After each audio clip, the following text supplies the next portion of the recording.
ఇక్కడ కనిపిస్తున్న ఈ పాపకి డయాబెటీస్ ఉంది అంటే నమ్ముతారా? ఏంటో తెలియాలంటే పూర్తిగా చూడండి. అసలు మ్యాటర్ ఏంటంటే శ్రీ యోసన 11th యానివర్సరీ సందర్భంగా ఏర్పాటు చేసిన మెగా బ్లడ్ క్యాంప్ చాలా బాగా జరిగింది. మాతో పాటు సుమారు 300 మంది రక్తదానం చేసి ఈ బ్లడ్ క్యాంప్ ని విజయవంతం చేశారు. మీ అందరికి చాలా థ్యాంక్స్ మామ. ఈ కార్యక్రమానికి స్టేట్ మినిస్టర్ శ్రీ వాసంశెట్టి సుభాష్ గారు, కాకినాడ రూరల్ ఎమ్మెల్యే పంతం నానాజీ గారు తనయుడు Pantham Sandeep garu, Pithapuram ex MLA Shri SVSN Varma garu, Jyothula Naveen గారు తదితర నాయకులు పాల్గొని బ్లడ్ డొనేషన్ చేసిన వాళ్ళని ప్రశంసిస్తూ 11 ఇయర్స్ గా శ్రీ యువసేన చేసిన సేవల గురించి మాట్లాడుతూ సతీష్ గారిని అభినందించారు.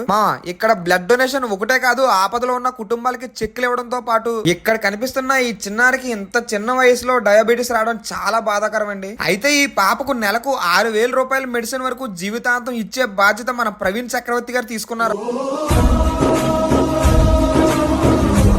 తాతలు ఎంతో మంది ఉన్నా వాళ్ళు ఇచ్చిన దాన్ని కరెక్ట్ పర్సన్ కి అందేలా చేయడమే చాలా కష్టం. ఆ పనిని ఎటువంటి స్వార్థం లేకుండా నిబద్ధతతో చేయగల వ్యక్తి శ్రీ యువసేన సతీష్ అన్న. ఆ మహాభారత యుద్ధంలో యుద్ధం చేసేది అర్జునుడైనా వెనక ఉండి నడిపించేది శ్రీకృష్ణుడు. అలాగే ఈ సేవా కార్యక్రమంలో మా అన్న అర్జునుడు అయితే దాతలందరూ శ్రీకృష్ణులు. మన కాకినాడలో ఇలాంటి ఒక మంచి సంస్థ ఉన్నందుకు చాలా గర్వంగా ఉంది. మీరు ఇలానే సపోర్ట్ చేయాలి. సతీష్ అన్న మరిన్ని సేవా కార్యక్రమాలు చేసి మన కాకినాడకి ఎంతో మంచి పేరు తీసుకురావాలని మనస్ఫూర్తిగా కోరుకుంటున్నాను. ఉంటామా? జై హింద్.